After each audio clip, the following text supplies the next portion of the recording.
wanted to just talk to you a little bit about Arts Advocates. We have been around since 1949. We bought our first painting in 1950, which is right over here, next to Eugene White's painting. And so the two to the left of the flags here, the first one is one of Eugene White's, and the next one is Hilton Leach, which was our first painting that we bought in 1950. We were always called the Fine Art Society of Sarasota. In 2019, we rebranded, expanded our take from just being the colony artists, which is mostly the 50s and 60s, and into Florida artists who either lived or worked in Sarasota. You can see over there, there's 6 highwaymen, Florida highwaymen, pieces of work. They were the black artists who could not be represented by a gallery because it was at that time of the Jim Crow era, and so they sold their paintings along A1A, what now is I-95, out of the trunk of their car. So the Florida Highwaymen, we had 5 donated to us, and then we had another donation. So we've expanded our reach from the 50s and 60s, and just Florida artists who lived or worked in Sarasota. Our goal and our mission is to preserve the legacy of the artists who made Sarasota the cultural legacy that it is. And we do that through having our exhibit here. We own about 40 paintings here and 27 at Van Wezel. Stephanie will correct me, I'm sure. And so we do have the artwork that you see at Van Wezel when you come in. You're always in a hurry to find, to get in and find your seat. But all of the artwork there belongs to Arts Advocates also. And we do a tour there once a month where we do part of the tour, and then Van Wezel has somebody there who will take you backstage and explain what happens from the other side of the stage. And so our second goal is to continue to raise awareness of this cultural legacy of Sarasota artists. And we do that through programs and exhibits. And as you can see, you are here for a program. And then our third mission is scholarships. Each year we have a scholarship program. Last year we gave 8 scholarships of $5,000 each. The year before, I believe, we gave 10 or 11. And so it's in process right now. In fact, Elaine just brought a packet of the scholarship applications. They're meeting, I think, tomorrow or early next week to look at these scholarship applications. And these are emerging artists in any genre of art. And they're wonderful young people, absolutely wonderful young people. We have a luncheon in May, and they come, and they're allowed to bring a guest, and meeting the guests, they're usually a parent, and these young people is just so rewarding. So we use most of our income for scholarships and also to keep the gallery here. And so before I go any further, I want to just mention that we do have, the gallery here is open on Saturdays from 2 to 4, and this part back here is one of our members' exhibits every Saturday. And every month it changes. So while this part somewhat moves around a little bit, that part definitely is a rotating exhibit. And what we're so pleased about is that there has been a resurgence of interest in the Sarasota Art Colony artists. This is from Art Center, Sarasota. We have our Art Center folks here that we are in co-sponsorship of this program. This happens to be one of our paintings. It's on exhibit there now. And also this full page and part of a second page article about the colony artists at Ringling.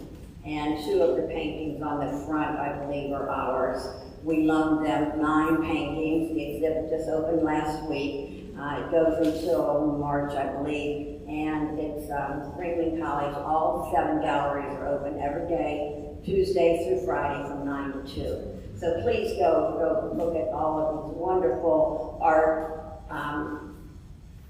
artists and their works that were displayed at Ringling. We've loaned the Art Center, but also this is the cultural legacy of Sarasota.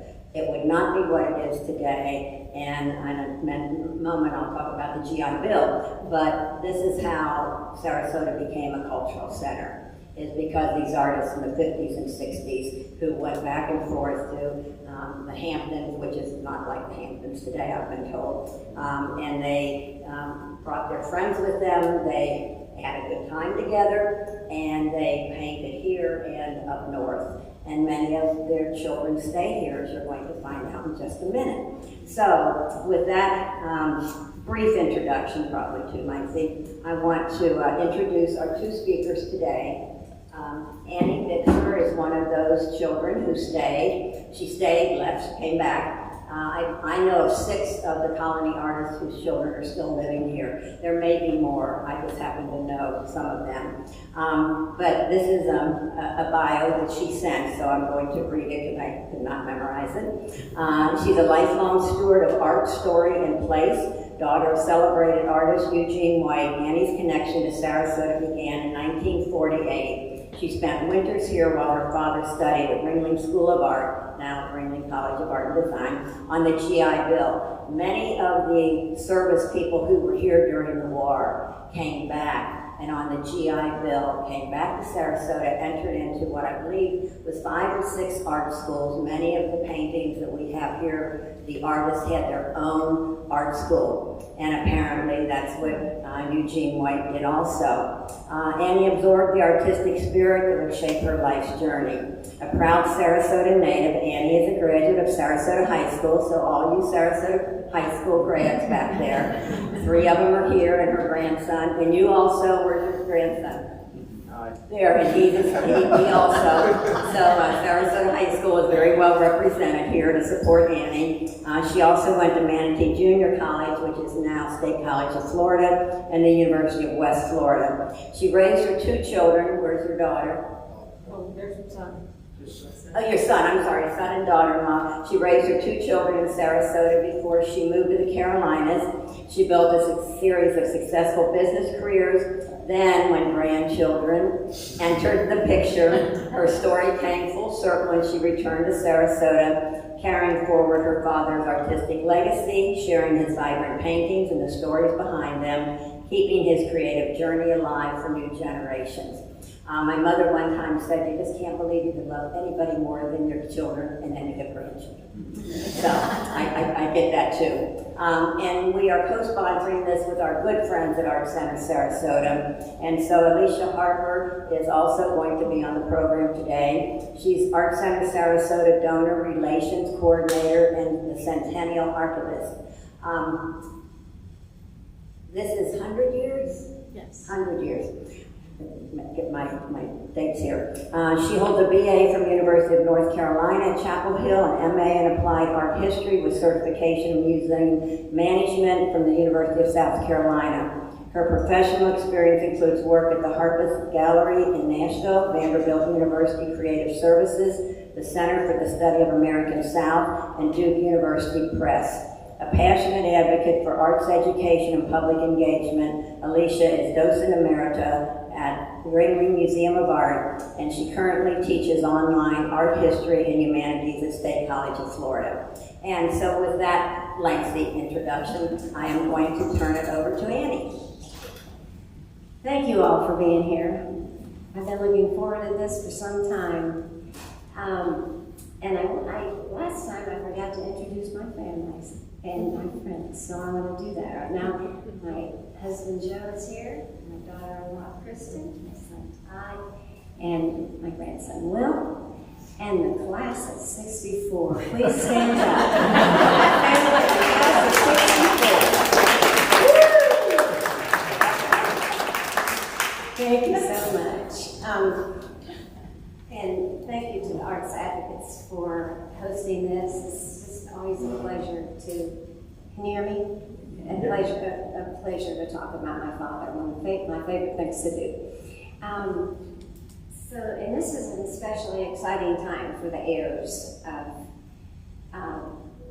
the collection of artists that did make up the artist colony here that we're still enjoying today. And the Arts Center Sarasota is doing such a good job of just advertising the big retrospective show they're going to have in August. And then, and currently, my dad is featured there in the spotlight. So when you first walk in the door, he's in a fancy kind of little niche there with two other paintings. And then also, he is currently showing at Origins at the Ringling College. So if you haven't been there, and you know I saw a lot of y'all there, it is a beautiful show and some paintings that you probably never set your eyes on. So, in 1976, I inherited between 800 and 1,000 paintings of my dad's. That sounds like a lot, and it was, and it is.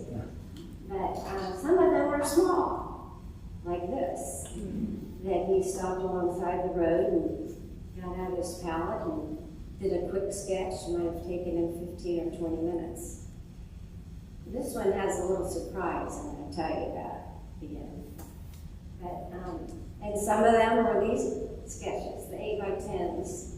My brother and I would really just wait for the moment, not that we were looking forward to it, but when we took trips from Ohio to Florida, or Florida to Ohio, all of a sudden he'd see something. And he'd say, well, I'm going to turn around and make a little sketch. So we would all, my brother and I would hang around and probably fight, and Mom probably fed us to keep us a little busy, but he'd whip out one of these, and then he'd come home and he might do a larger painting of the very same subject. And then most of them were measuring 16 by 20s. There was a time right after he went to art school in Fort Wayne, Indiana, where he did like 6 foot by 4 foot paintings. They could be Victoria doors that hung in a truck stop that he also ran. And so the paintings first came from Ohio to Florida, and he painted more in Florida. So when 5 years later, after I inherited these paintings, I moved them up, and we went to the Carolinas. And it was there that so many of his paintings were enjoyed by my friends, my family, and collectors.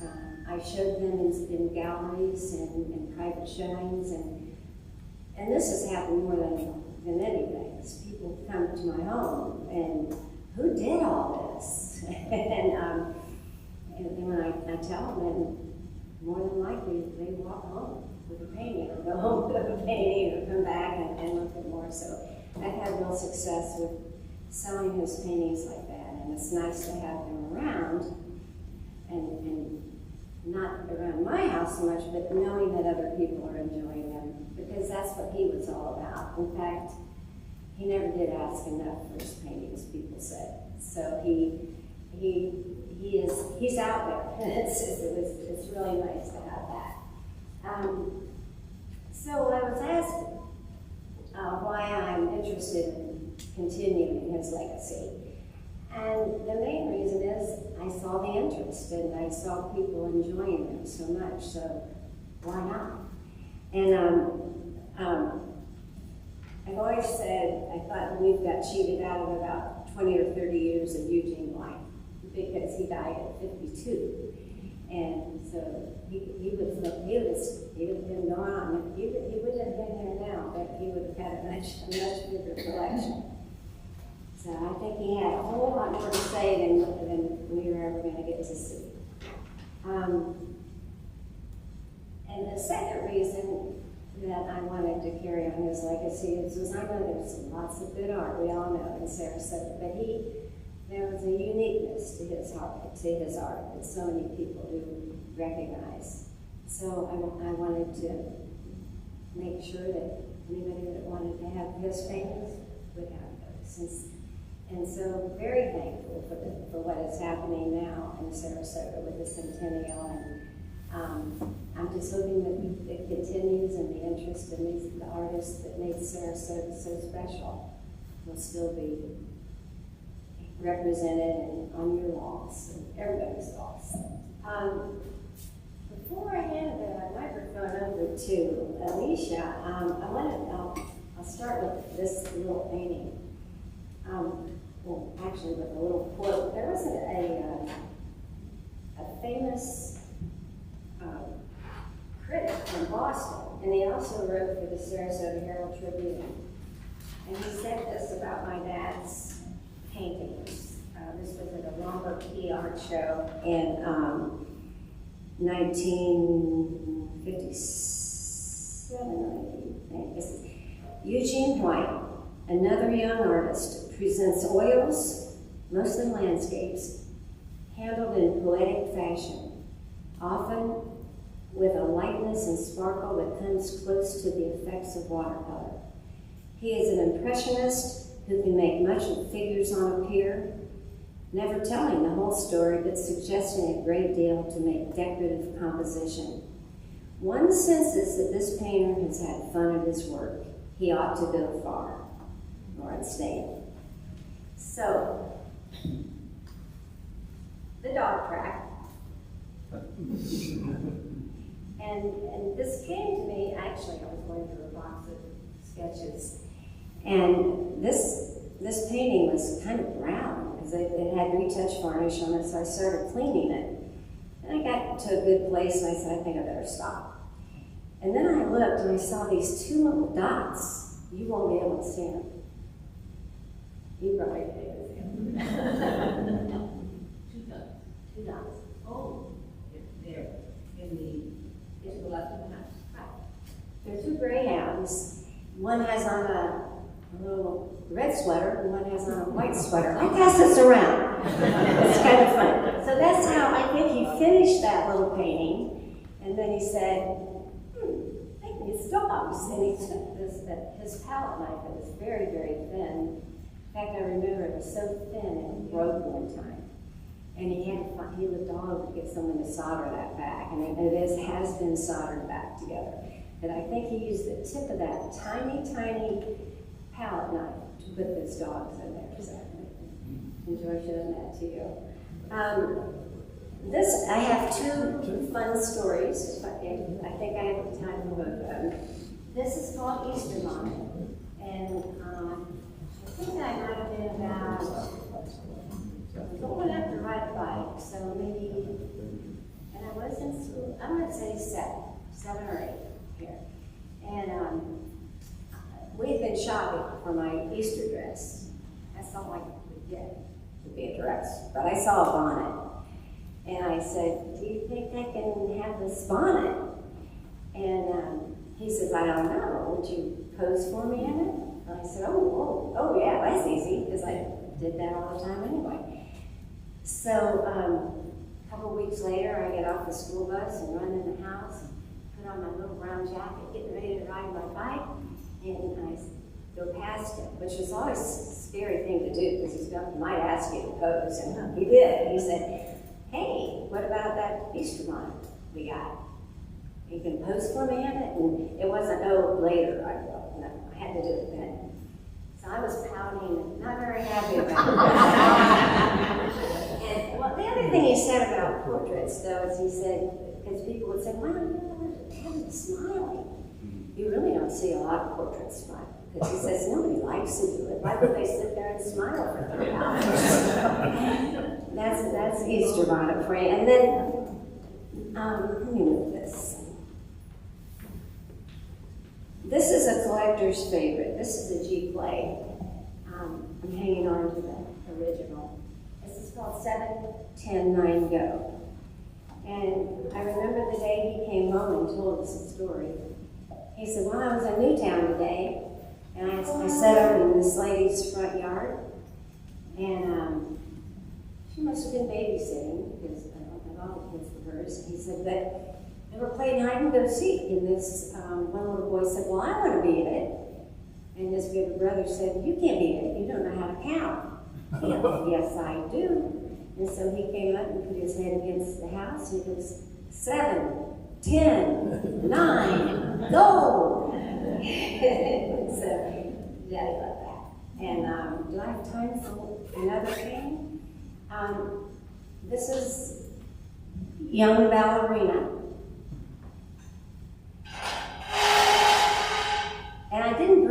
these because they're me. It's just that, there are a lot of them, and this is a special one. I would go to dance school in the fall when we move here for the one semester, or they're actually porters one day at Ringling. And so I'd go to dance, but I never got to go, I never got to be in a recital. So, but they would buy me my costume.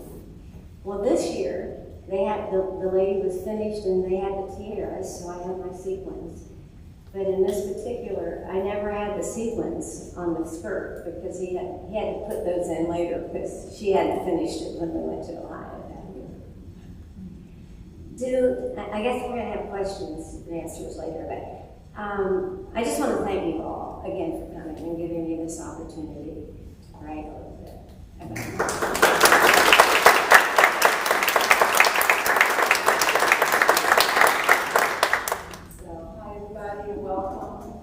Before I get started, I just wanted to thank everybody for their support. I'd like to thank Arts Advocates, especially Carol and Bill, and all the artists and members for allowing us to come and talk a little bit about Eugene White tonight, because he really is an important part of our Sarasota County artistic history. Also wanted to thank my comrades in arms from the Art Center for allowing me this opportunity. So thank you to Christina and Lindsay.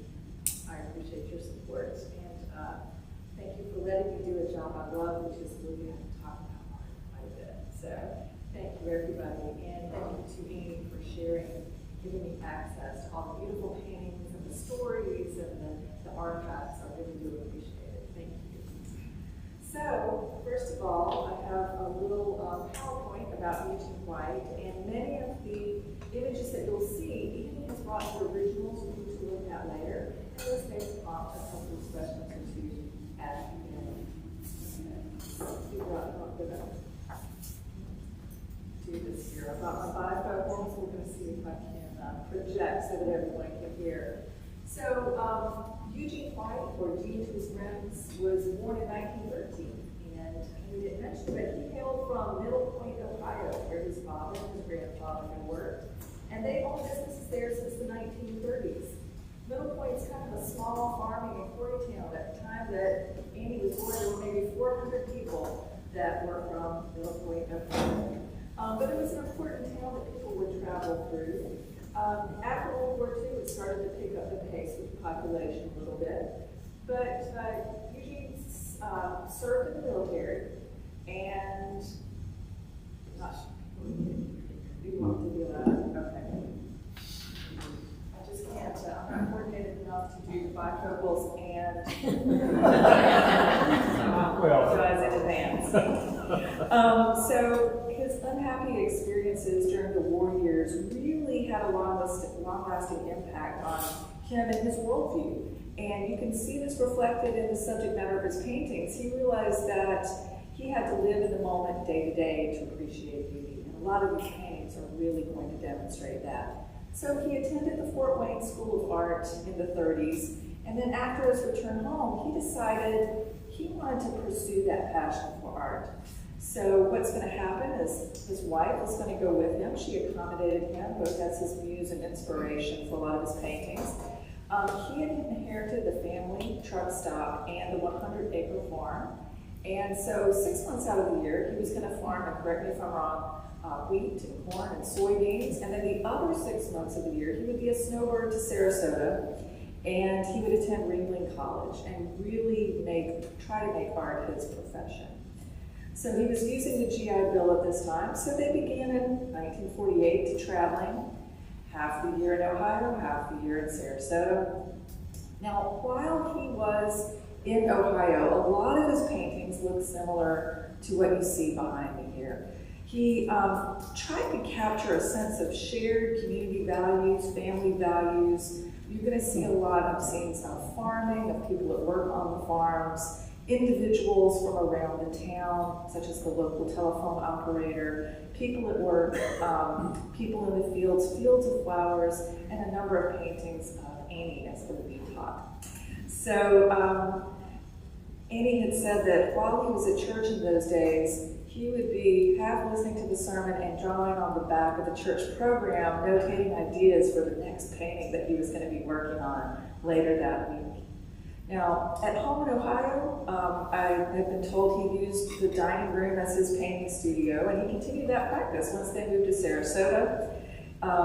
His wife would divide the room with a sheet so that, you have a growing family that needs to use the house, but he had a dedicated studio, and when he was in there, he meant business. Painting, creating, allowing creative expression to flow. Annie remembers both in Ohio, but usually here in Sarasota, having a lot of costumes, especially after they relocated to Sarasota. And his mom was the model, and she would wear a lot of these clothes so that he could do different figural studies. And we're going to see some of those images as well. Here's an early painting that shows his early style of art. And you can see that he is heavily influenced by a lot of the neo and later impressionists that we see occurring in the 20s and 30s.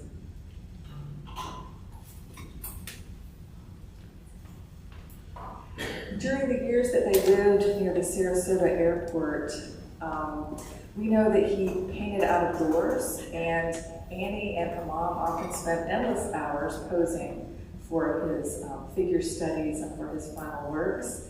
He also painted murals inside of homes. At one time, he painted a large-scale Disney scene with a Pluto because he had aspirations of maybe one day working for the Disney Corporation as an artist and illustrator. But he would paint under the awning so that he could capture different effects of light at different times of day and really try to capture that experience of living outdoors.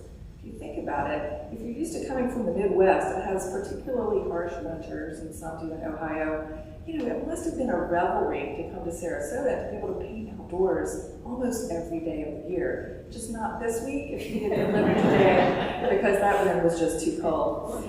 But he would often play some music in the background on the transistor radio. Annie remembers some soft country music. And then one day, in the late 50s, he called out to Annie and her mom, and he said, "Come listen to this."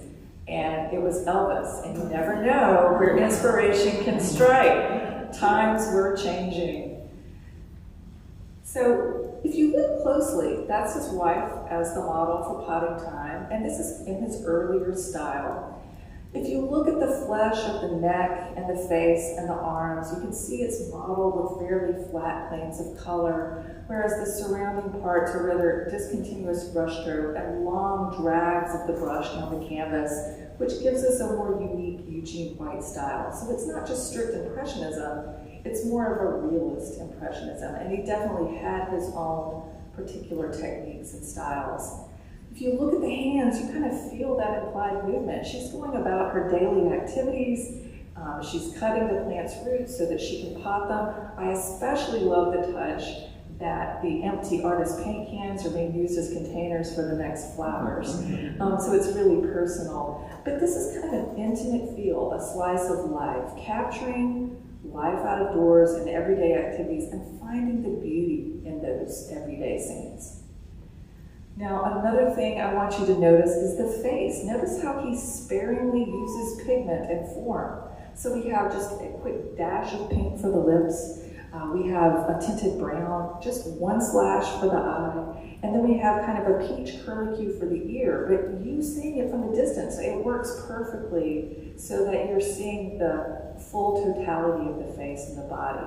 So he was sparing with the material, but it created a beautiful, soft effect that all comes together. You really get just enough to get the sensation of the person and to set the tone, which is kind of like a beautiful sunlit image where the light's coming in from the right and falling down on the hands where she's working on the plants there. So this is a good example of his early style. When we look at the flowers on either side, you can see that they're kind of moving us back into the distance, and we're really getting a sense of depth from the overlapping of the beautiful colors, and a lot of jewel-toned colors early on.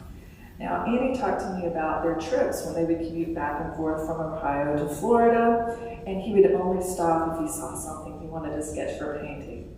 Now, My father was a photographer, so I feel you, Andy, because it was the same thing. Dad, can we go here? No, we've got to keep going. Oh, wait, look at that tree. So it was no fun, no Rock City, no Disney. It was always about the art.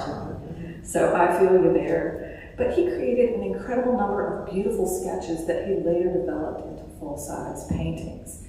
You know, he was focusing on what made him happiest. And if he was driving along and he saw a Bob Ross tree with little happy clouds, he was going to stop and he was going to sketch that. I really get a sense of the personality through these sketches, as what you see here, where he's not creating a finished work, but he's capturing just enough that he can go back and revisit that sensation, that moment in time.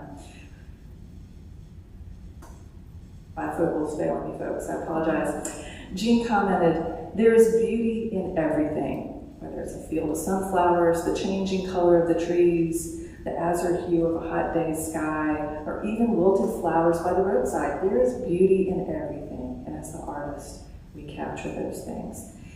He had a real commitment to painting in plein air and focusing on the totality of the scene rather than on the small details. You know, there was just enough there to give you this overall sense, the sensation, this feeling.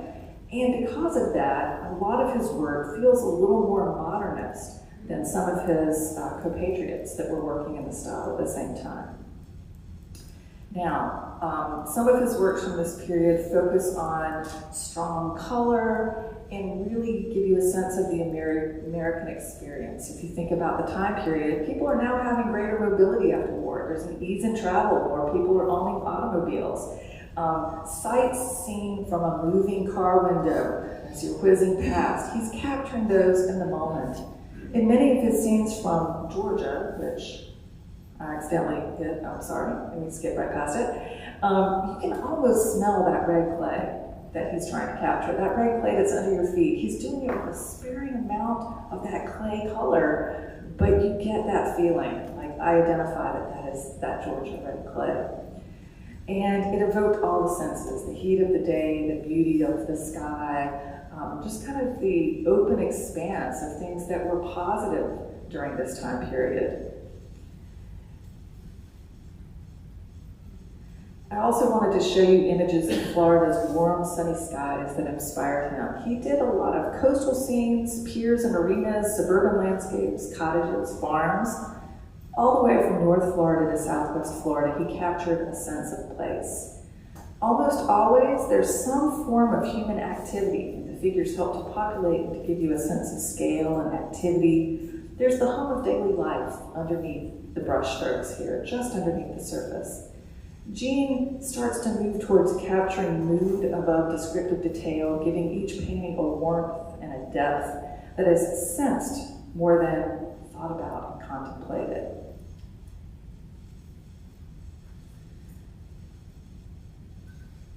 Now, while at Ringling College, he's going to study with Lauren Wilford, that Kansan that's known as one of the greatest illustrators and watercolorists of the time period in the mid-century. And Jean had to take Lauren's required portrait painting class. A lot of these still survive. Usually he's painting other men from the art classes, but there were occasionally citizens from the community that would come in and pose. We have a number of those men that probably enjoyed having that camaraderie of being the figure model, and some musicians such as fiddlers, and you see that here. So he's definitely being influenced by Wilford's watercolor style. And later people will say that his oils had a lightness of touch that reminded them of the spontaneity of watercolor. He's capturing impressions, and it works well for him, the lessons that he learned from Wilford. Now, in 1957, he decided to make Sarasota the family's home full-time. And so I'm going to go back to this image because his wife really did serve as his muse and model. And there are a number of images where she was either a figure model or had to sit in here. Annie mentioned that some of her earlier memories of Sarasota are for her mother posing for her father in the dining room off Old Bradenton Road. By this time, he was working predominantly in oil, capturing the effects of changing values of light upon color. And a critic of the time looked at many of these beautiful images but said, Gene would be really famous if he finished the paintings because he complained that Gene was just such a strict adherent to sensation and immediacy. I think that's a compliment. You know, that's a positive thing. He was able to do that and to capture that. A minimal amount of paint to render detail, and all of us can see that beauty. I think these are paintings to be appreciated. We also start to see a lot of circus-themed costumes, a lot of circus-themed paintings from this time period, because they're friends with other people. We do live in a circus community, and at that time, circus was really big and really popular.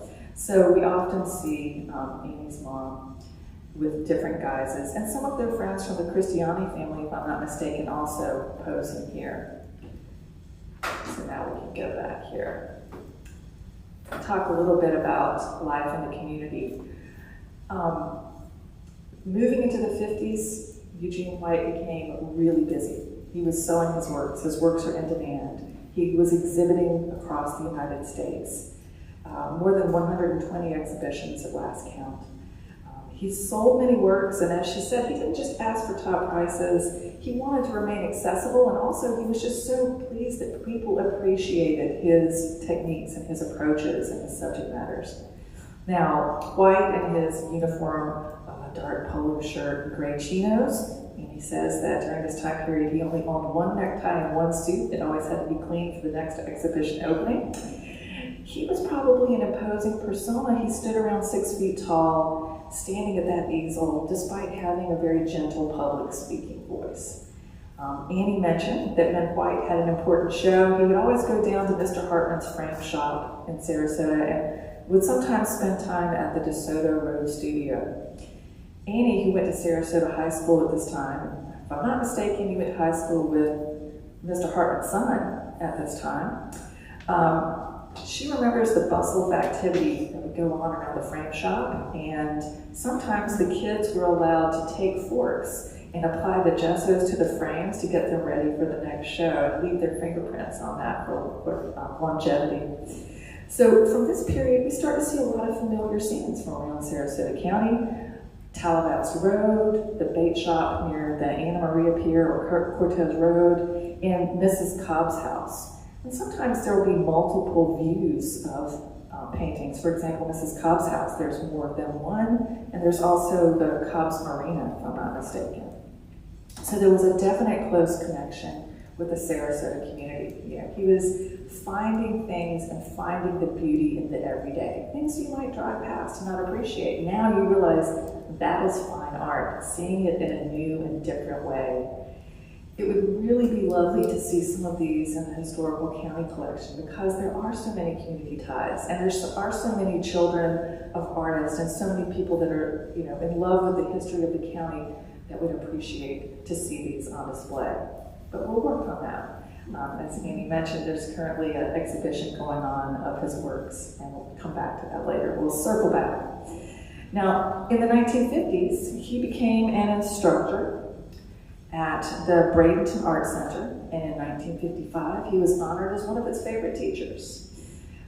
He was working there alongside other artists that you may recognize because they have works in this collection, such as Eldon Rowland and Nike Parton, who I'm told he often insisted on calling Agnes because that was her given name and he was one of her closer friends. And she had studied under Lauren Wilford as well. So students recounted that he taught them so much more than how to paint. He taught them how to look. He taught them how to see. He taught them how to understand. He was happy in the classroom because really he had found a purpose. You know, people were learning from his approach and they were finding beauty in the things that he saw beauty in. Annie notes that White never said anything negative about student work. Instead, he preferred to shepherd and to guide and use the gently method. First, he would always find something positive in the student's work to compliment, and he would praise it, and he would say, how do you feel about it? Is there anything that's bothering you? And then if they zeroed in on something, he'd say, let me just show you another way, and you can decide. So as a teacher, leading people to the understanding, I mean, that is a really, truly gifted thing to be able to do, to lead people, to be able to create in the way that they want to create. Now, Sleepy Waters is one of the next paintings that I wanted to show you. He had an incredibly busy 1950s. He joined the Sarasota Art Association in 1954. He exhibited frequently. When I was working on the Centennial exhibition, I was surprised at how many times his name would pop up as either an artist, an instructor, a contributor. In 1955, he was one of 800 people who entered the members' juried show. I mean, if you think about it, there were close to 1,000 people that were members of the Art Center at that time. And he won first place for a now lost, I think, painting. Wasn't Fish Market? Fish Market was sold or disappeared, but he won first place out of 800 people. A couple of other things. In 1956, there were 4 young local artists, and they're represented here. Roy Nichols, Nike Parton, May White. They were featured in a show that was described in the Herald Tribune as younger painters diverging from the widespread trends. Thousands of younger painters have been turning to the methods of non-objectivity, but here, White's work is true to subject matter and modern in the sense that his manner and color treatment is brilliant. So you can see that he's slowly moving away from that older style to something that is a little bit more abstracted, something that's more fitting with the movement of the times without completely converting to non-objectivity. So during the cultural and artistic shifts of the 1960s, we know that a lot of local artists and national artists began to move away from anything that was strict realism. They were rejecting a lot of the academic traditions of painting the old masters. Instead, they were embracing more experimentation, personal lived experience, modernist ideas that were coming in from Europe and from New York City. And that affects Eugene White as well. He kind of exemplifies a very slow, selective evolution toward modernism and abstraction, with Sarasota serving as a meaningful place of convergence for all of these ideas and influence. He was a product of the time, perhaps. In Florida, we know that visual art had undergone a profound transformation in the 60s. It was rejecting a lot of traditional realism. For example, Sarasota Art Association had the first non-objective show in the county and one of the first in the state of Florida. People were really moving towards the abstract.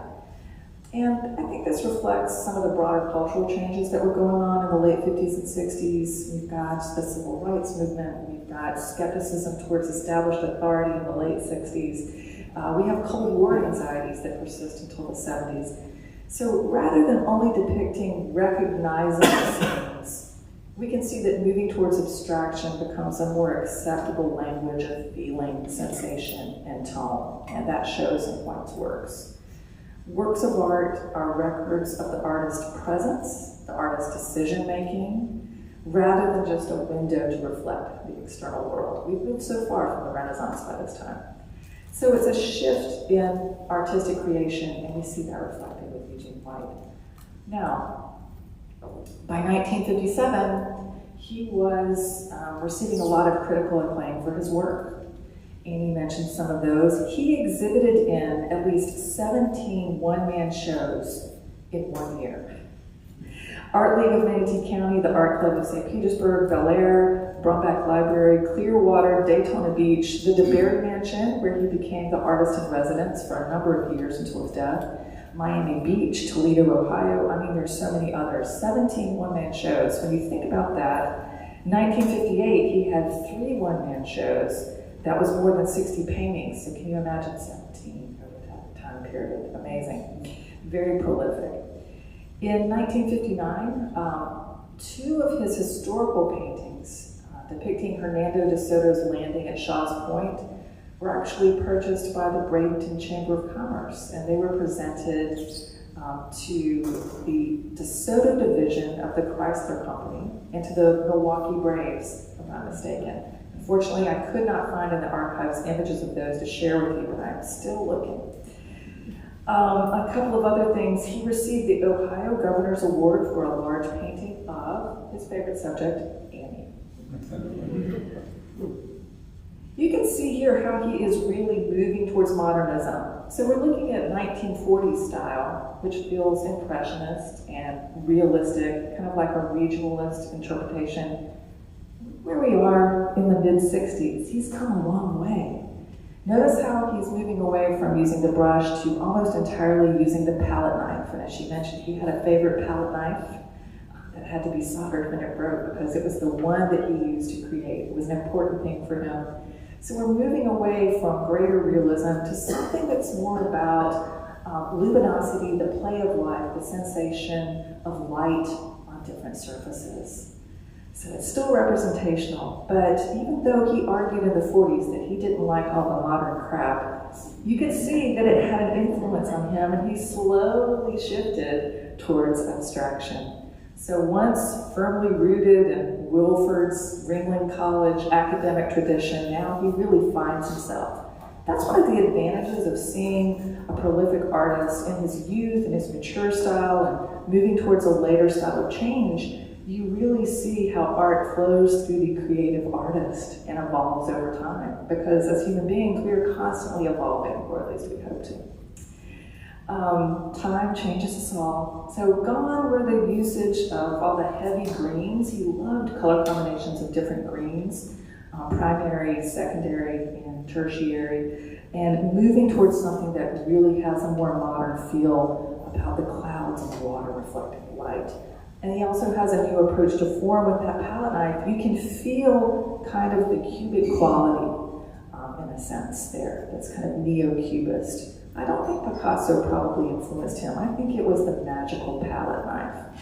So over time, his style evolves from those discontinuous brushstrokes towards something more constructive and less descriptive, with a greater emphasis on composition and atmosphere. And it's less about forms dissolving into light, but about the presence of the artist.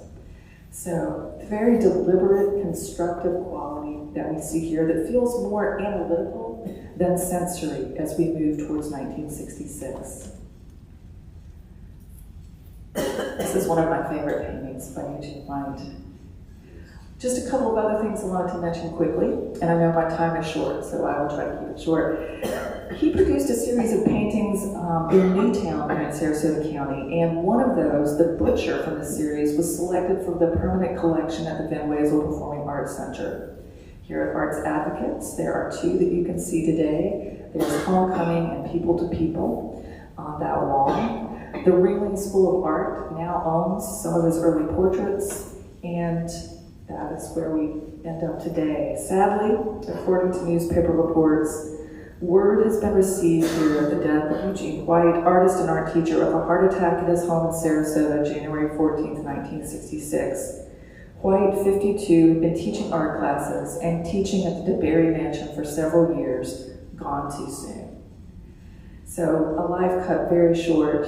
You can only imagine what he might have expanded into had he lived past 52. So today I just wanted to ask you, how do we remember Eugene White? Not just as an artist that was listed in the Who's Who of American Artists, but instead as a father, as a community figure, as an impressionist with a gift for storytelling. He portrayed fishermen, farmers, and neighbors, but he showed them always with an empathy, a warmth, a sensitivity to the light. He had a keen perception of atmosphere, and he used rich, true colors early on to convey the mood and a sense of the familiar that resonates with viewers. As we saw, his style evolved, but throughout his career, he found inspiration in everyday life, painting his subjects with sincerity and humanity.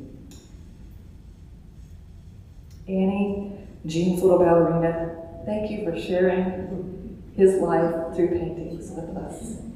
Thank you. No.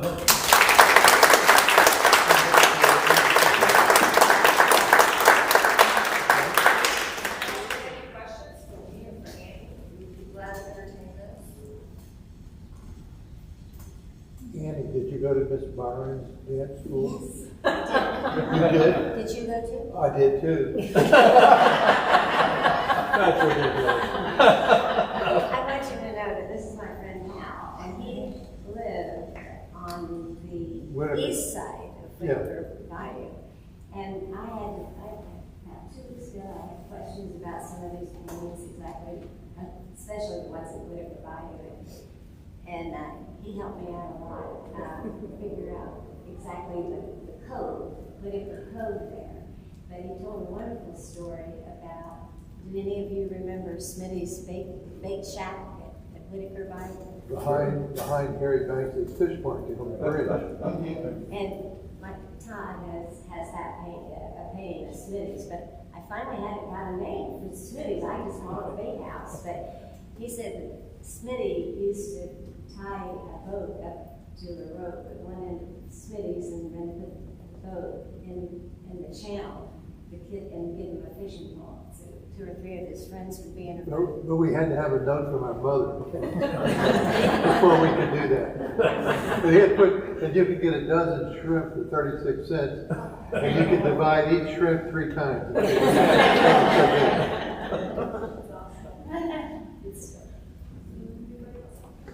Did you choose the frames, or that's a question for me?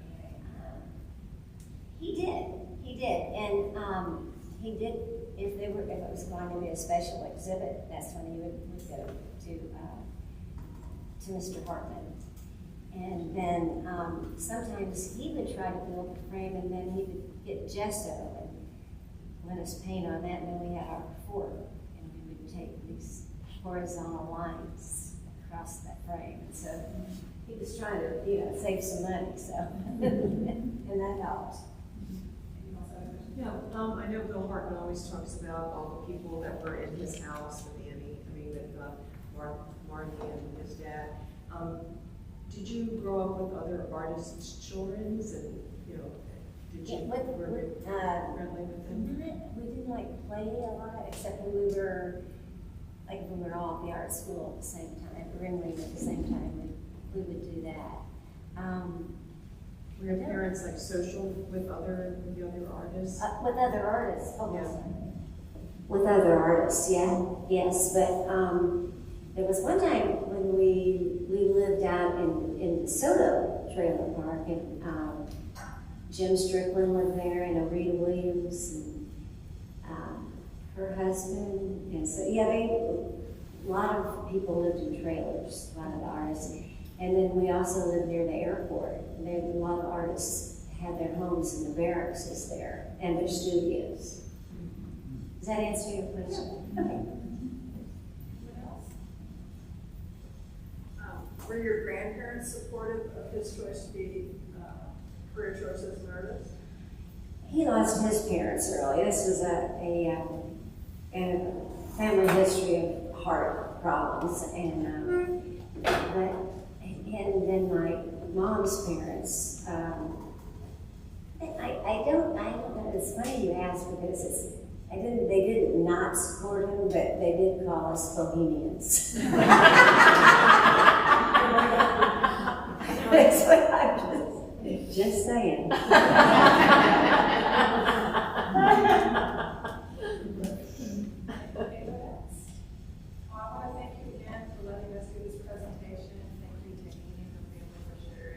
Eugene White's legacy. And I want to invite you all to Bozart's Ball coming up March 21st. It's the big party celebrating 100 years of art and community in Sarasota. So if you have questions about that, grab me or Christina or Izzy will tell you all about it. And be sure to take a look at the two Eugene White's and the Arts Advocates collection. And be sure to come back, because they're open all weekend. So, we want to see you guys in the galleries.